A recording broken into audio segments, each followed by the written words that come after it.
মাননীয় স্পিকার, আমি বিগত ফ্যাসিবাদী সরকারের সময়ের সঙ্গে বিএনপির পূর্বতন সরকারের সময়ের সামষ্টিক অর্থনীতির সূচক সমূহের তুলনামূলক চিত্র তুলে ধরছি।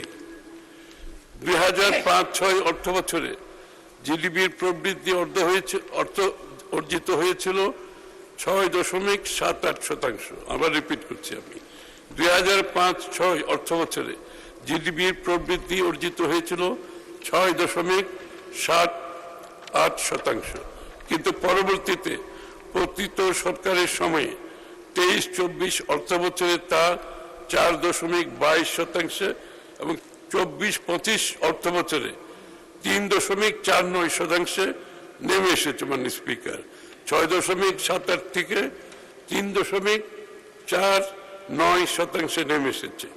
2005-06 সময়ে সাধারণ মূল্যস্ফীতি ছিল 7.17%, যা বেড়ে 24 সালের জুলাই মাসে 11.66% পৌঁছায়, অর্থাৎ 7% থেকে 11% পৌঁছে গেছে।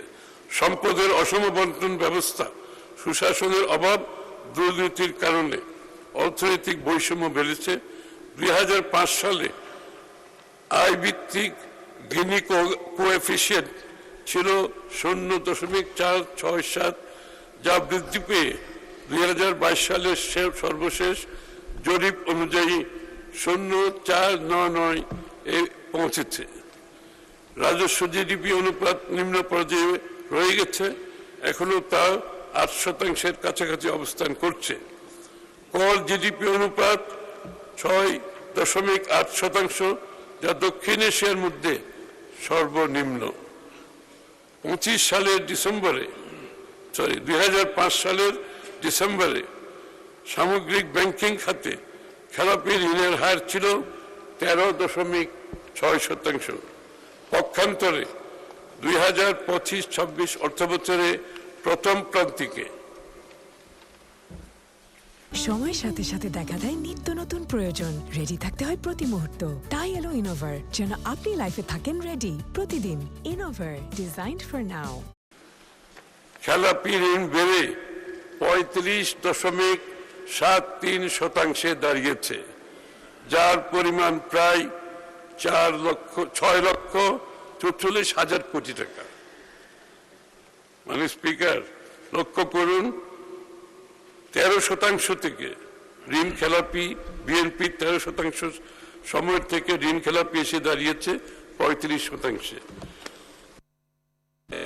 সামগ্রিক ব্যাংকিং খাতে মূলধন পর্যাপ্ততা, ক্যাপিটাল অ্যাডিকুয়েসি রেশিও ছিল 7.3%।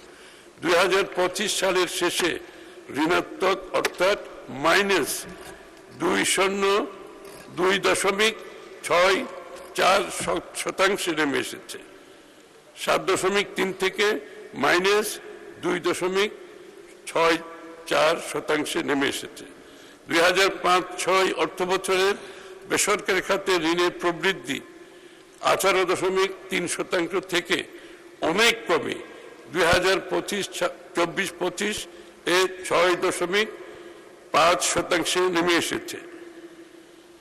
লুটপাট, অব্যবস্থাপনা, স্ক্যাম, ভুল নীতি গ্রহণের মাধ্যমে পুঁজিবাজারকে সম্পূর্ণ ধ্বংস এবং এর উপর বিনিয়োগকারীদের আস্থা পুরোপুরি নষ্ট হয়েছে।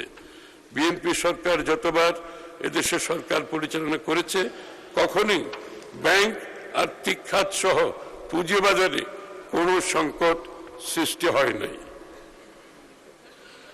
2006 সালের বৈদেশিক ঋণ ছিল 1,30,000, অর্থাৎ বিএনপির সময় 1,30,000 বৈদেশিক ঋণ ছিল, 1,30,000 কোটি টাকা, যা 2024 সালে প্রায় 6.5 গুণ বেড়ে 8,12,000 কোটি টাকা হয়েছে।